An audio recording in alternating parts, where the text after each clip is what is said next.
Hi, and welcome to the GED orientation. With things being remote, we're doing things a little bit differently in terms of how we're onboarding students, but we wanted to create this video to explain to you how the GED prep classes work at Chemeketa, what the program's all about. So you'll have the opportunity to learn all these things and watch this video, and then afterwards, if you have additional questions or need some support, you're more than welcome to set up an appointment with me.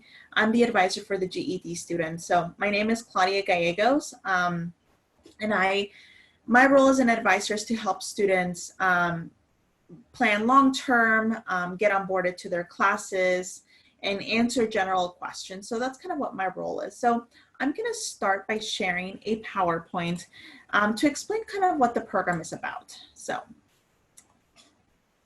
alrighty. So Chemeketa offers classes that help prepare you to take the 4 official GED tests. So what I'm going to cover today is what the program is all about, expectations and how long it would take for you to complete the program, remote support services that are available, the class schedule available for fall term, the costs of the class, any financial aid that may be available, and then I'll go over about what the GED tests actually are, any class materials, and then I'll go over a couple of things. Okay, so to start out, something that comes up frequently is that Chemeketa offers classes that help you study for the 4 subjects that encompass the GED test. So these classes prepare you to take those tests. We offer a flexible environment. We have classes in the mornings and in the evenings. At this time, classes are all offered online remotely, so there are no in-class classes happening just because of COVID. But as a GED student, you have support from instructors and myself as your advisor. And as a Chemeketa student, you have access to support services on campus. So what are the expectations we have of students? You know, you're here for a reason. You want to achieve a goal and we want to help you get there. Your goal is to get your GED. We want to get you there. So with that, attendance plays a crucial role in your success. If you're present and ready to put in the work, you're more likely to achieve this goal than if you are complacent and don't follow through. So we want you to be engaged. We want you to do the studying materials. We want you to, put in that effort because this does not come without putting in that work. Another expectation is that you need to have a valid government issued ID, and that's because that is a requirement by the GED testing center. So when you go and take the test at the testing center, you are required to have a valid government issued ID. If you don't have one, you will need to get one because you won't be able to take the tests without that ID card. So how long will it take? It really depends on a lot of factors. What's your life outside of the classroom? Are you a parent? Are you working? Do you have other responsibilities? Because that plays a role because you need a lot a certain amount of time for GED and balance the other responsibilities you have in your life. Another crucial piece is your attendance, participation, progress, and attitude. Are you engaged? Are you putting in the work? Prior education, if it's been a long time since you've been at school, it might just take you a little bit to kind of get it back into the habit of studying and completing homework. And then if you have any learning disabilities, all this really comes into play with how long it takes. I've seen some students come in and be able to complete all 4 tests within a term. A term at Chemeketa is around 3 months. So Chemeketa has 4 terms. They have fall, winter, spring, and summer. So I've seen students take a term. I've seen students take 2 terms. It just really depends. But you do have services available to you even in this remote format. So there's always an advising and counseling available to you. I'm your advisor. So if you need to talk about study strategies, how to balance your life, long-term goals. So if you're interested in attending college, but you want to learn a little bit what that process looks like, I'm there available to support you. You can book appointments with me and I can discuss all of those things. I can discuss what paying for college looks like, what degrees are, what are credits, all of that college world. I can help you navigate all of that and learn that. We also have counseling available. So we have counseling for career services, for mental health, personal counseling, and all of these services are free for students as long as you're enrolled in classes. You also have access to e-tutoring. So if you're struggling with math and need some math support, there are tutors available for that.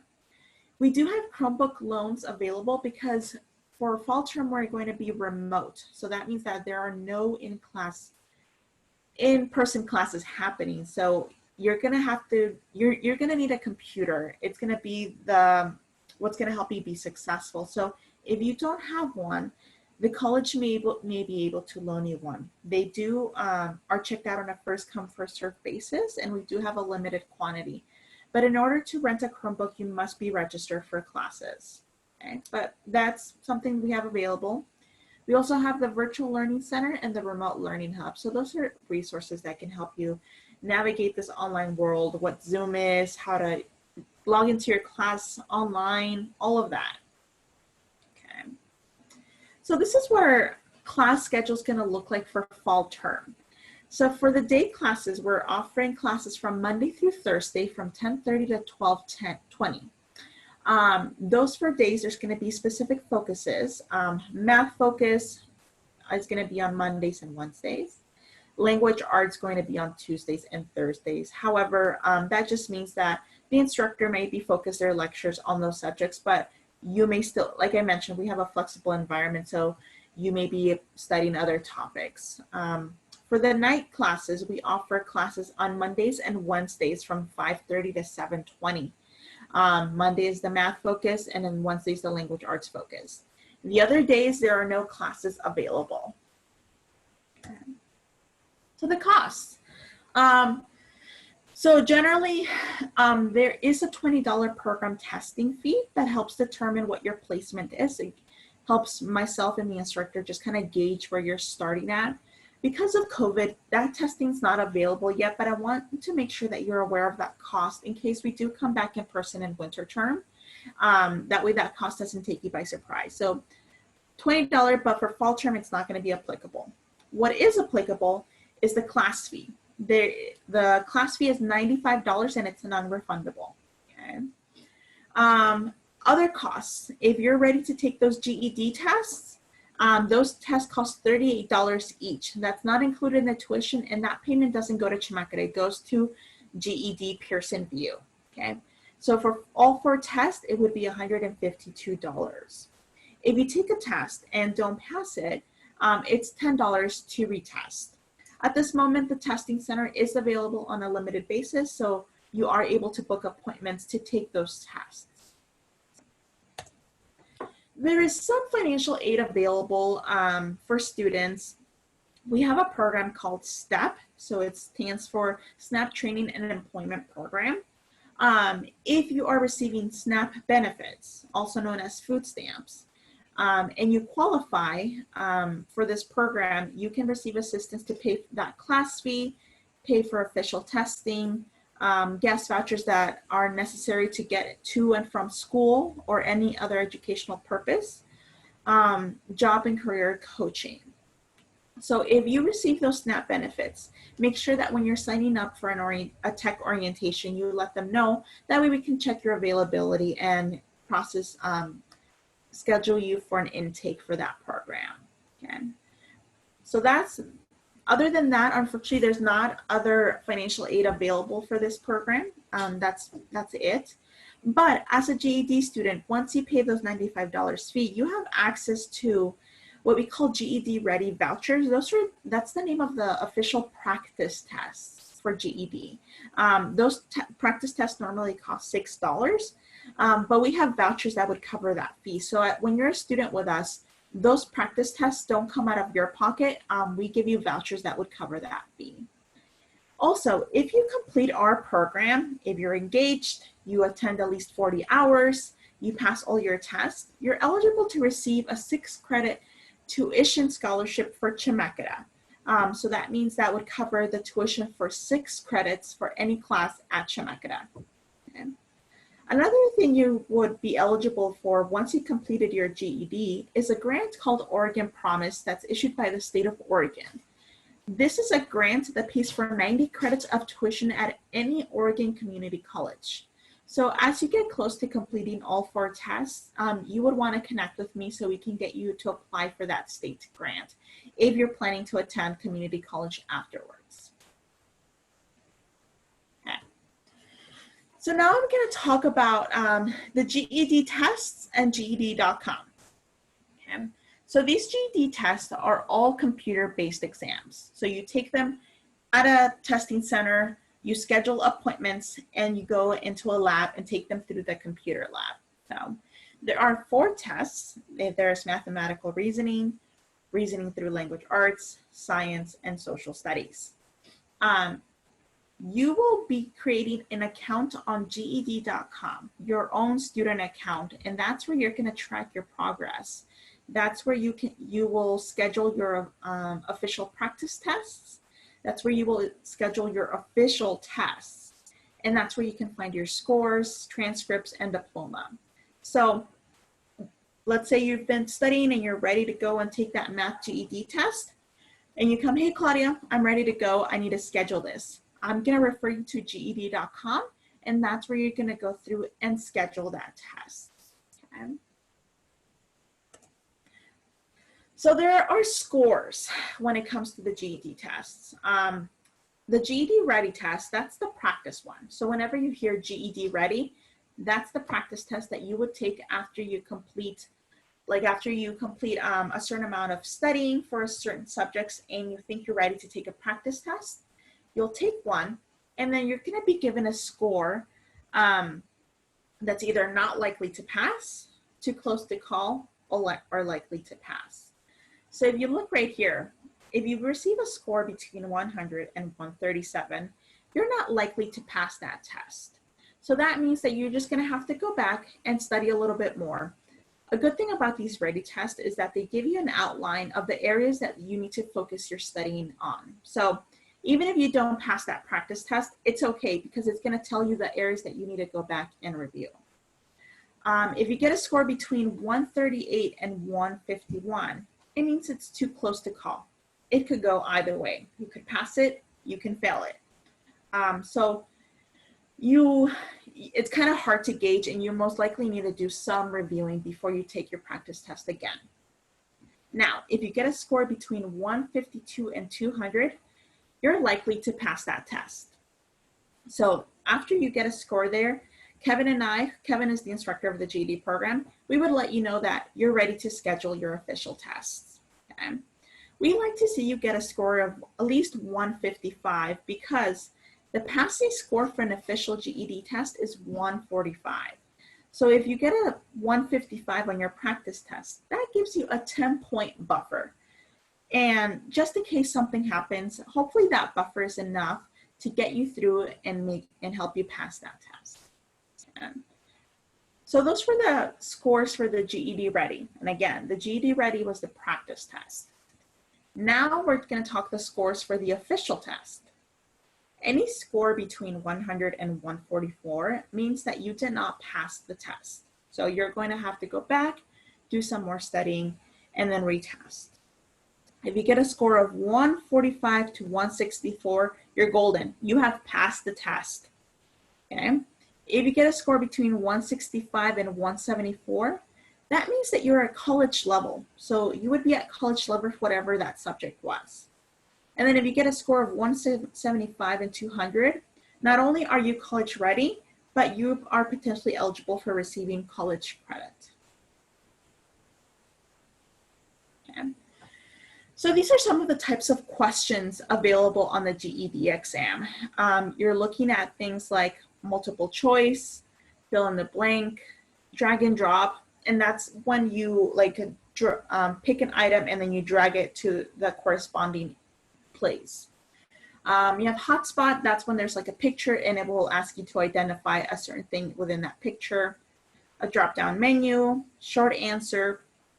Okay, so there's all the types of questions you can imagine in the GED test. For the math test, students will have access to an on-screen formula sheet and dry erase boards to use as scratch paper. So you don't have to memorize all of the formulas for math. You're gonna have access to a formula sheet. Now, with the practice test and taking classes online, you're going to get familiar with testing in this way, okay?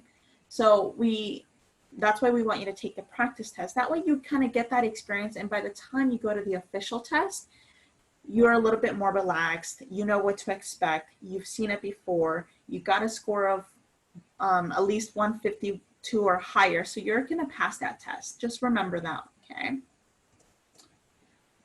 Okay, so now we're going to talk about the RLA test. So that stands for Reasoning Through Language Arts. That's the longest test. It's 150 minutes and it's broken into 3 sections.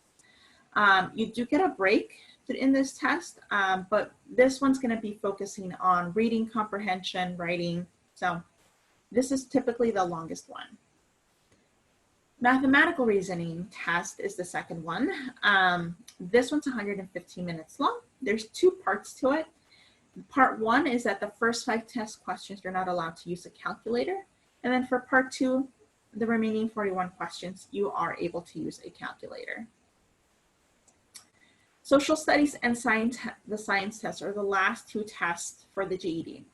The social studies test is 70 minutes long and the science test is 90 minutes long.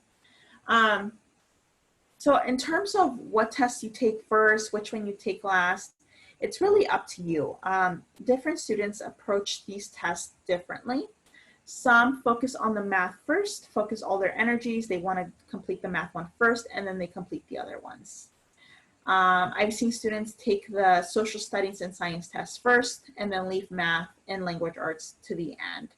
Again, this is up to you and the plan that Kevin, who's the instructor, create. So that just really varies by student. Okay. So class materials. All classes are going to be online for fall term. And you're going to access these classes through what's called your single sign-on portal, and that's this website right here, login.chemeketa.edu. Through there, you're going to have access to your student email, My Chemeketa, and Canvas. In Canvas is where your course materials are going to live.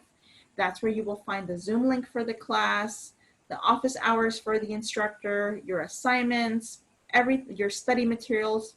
It's going to be on Canvas, and you will access Canvas through your single sign-on portal, which is login.chemeketa.edu. Okay. So that's it for that presentation. I know a lot of information, so you're welcome. That's why I wanted to record this video so you can have access to this, review it. The next thing I'm going to share with you is GED.com, so you can actually see what that looks like. So after watching this video, I want you to go to GED.com, and create your student profile. You can create your student profile by going to sign up, or if you've already created one in the past, you're going to select login. Okay. Again, this is where you will schedule your official tests. This is where you will take your practice tests. So it's all through this, and this is not a part of Chemeketa. This is something separate. Again, Chemeketa offers classes to prepare you for the GED test. Chemeketa doesn't give you the GED test. This is comes from this company.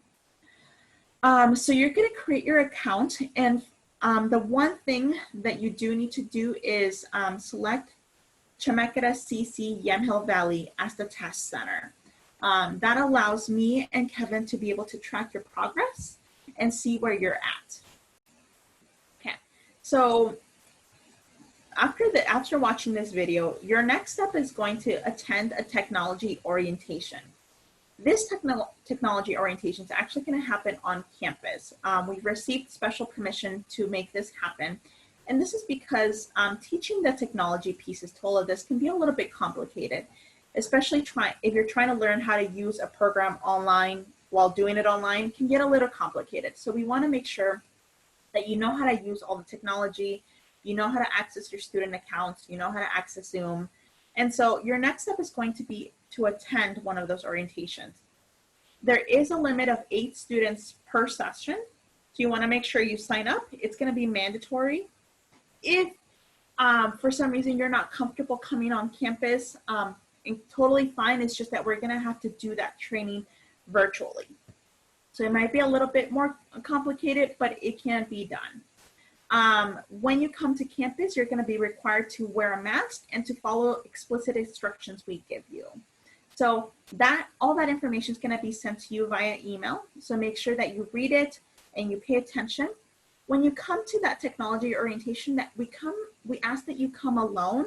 If you do come with people, just know that they're going to have to wait outside or in their vehicle. They're not going to be allowed into the building. So we just ask that you come by yourself, that you have your mask, and then you're ready to go. You will have the opportunity to register for classes at that point and to pay for classes. You could pay for it online using a card, or if you prefer to pay through cash, we're going to give you access to pay there on campus by the front desk.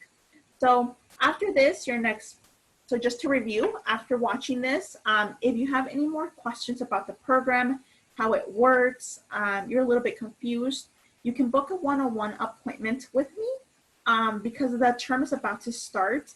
Just calling me may be challenging because I may be in appointments. So the best guarantee that you'll have access to me is through booking an appointment. But you're welcome to email me or call me and I will get back to you. Just know that it may not be immediately. So that's number one. Number two, you're gonna attend a technology orientation training, and that's for you to learn how to use all these programs. Step three will be to sign up for the class and pay for it. And if you need a Chromebook, we'll issue you the Chromebook rental right then and there. And then after that, I want you to practice and get ready for the first day of classes. So fall term is going to start September 28th. So that's going to be your first day of classes. Okay. If you have any questions, again, please feel free to email me, call me, or book an appointment with me, okay? Thank you. Again, my name was Claudia. Thank you for watching this and spending the time. I look forward to working with you, and I'm excited that you're coming and completing this goal for yourself, okay? Thank you.